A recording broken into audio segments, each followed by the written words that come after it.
Hello everyone, स्वागत आहे तुम्हा सगळ्यांचं. तर बिग बॉस मराठी सीझन 6चा प्रोमो बघितल्यावर प्रत्येक बिग बॉस प्रेमीच्या डोक्यात आता एकच प्रश्न आहे की कोणते contestant Bigg Boss Marathi season 6च्या घरात येणार. तर याच प्रश्नाचं उत्तर देण्याचा मी प्रयत्न करणार. तुम्ही जर पहिल्यांदा या यूट्यूब चॅनलवर आले असाल तर नक्की सबस्क्राईब करा. तर कोणाचे नाव घेण्यापूर्वी मला तुम्हाला काहीतरी सांगायचं आहे. माझ्याकडे 10-15 नावे आले होते की हा येणार, ही येणार, ही येणार, हा येणार. पण मी त्यांचेच नावं तुम्हाला सांगणार ज्यांची येण्याची दाट शक्यता आहे. हे पण नाव कन्फर्म नाही आहे, पण यापैकी काही ना काही तर येऊनच जाणार याची गॅरंटी आहे मला.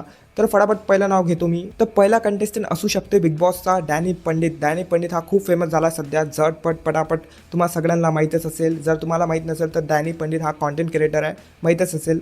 पुन्हा एकदा सांगून देतो, डॅनी पंडित हा आला तर खूप मजा येईल. दुसरं नाव आहे गौरव मोरे. गौरव मोरे हा कलाकार आहे, याने महाराष्ट्राची हास्य जत्रा बरोबर नाव घेतलं मी टी व्ही शोचा. हा टी व्ही शोमध्ये होता आणि खूप चांगला कलाकार आहे म्हणते.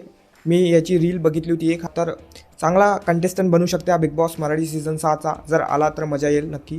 तिसरं नाव आहे गिरिजा ओवक. गिरिजा ओवक हे नॅशनल क्रश आहे म्हणते सध्यास. मी तर नाही बघितलं हिला. सुंदर तर आहे, असू शकते, आपल्याला माहिती. गिरिजा ओवक पण येऊ शकते, हिची पण येण्याची दाट शक्यता आहे. चौथं नाव आहे सबसे कातिल गौतमी पाटील. गौतमी पाटील जर बिग बॉसच्या घरात आली तर मी कोणताच एपिसोड मिस करणार नाही याची गॅरंटी आहे मला. आणि मजाक नाही करता, खर्च नाही करणार कोणताच एपिसोड मिस.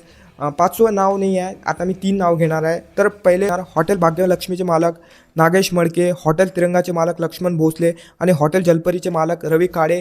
या तिघाची पण येण्याची दाट शक्यता आहे. हे तिघांचे पण हॉटेल आहे, हॉटेलचे मालक आहे आणि हे सोशल मीडियावर व्हायरल झाले होते.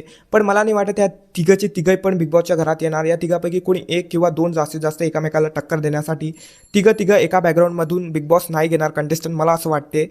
तर भावांनो, हे होते कंटेस्टंटची लिस्ट मी तुम्हाला सांगून दिली. आणि यापैकी आता कोण येईल कोण नाही हे तर स्टार्टिंग डेट जेव्हा अनाऊन्स येईल तेव्हा आपल्याला माहीतच पडून जाईल. तर भावांनो, आजच्या व्हिडिओमध्ये एवढंच. भावांनो आणि बहिणींनो, भावांनो करायची सवय आहे मला. भावांनो बहिणींनो, आजच्या व्हिडिओमध्ये एवढंच. मिळतो मी तुम्हाला पुढच्या व्हिडिओमध्ये. तेव्हापर्यंत चॅनलला सबस्क्राईब करा. Take care, bye bye.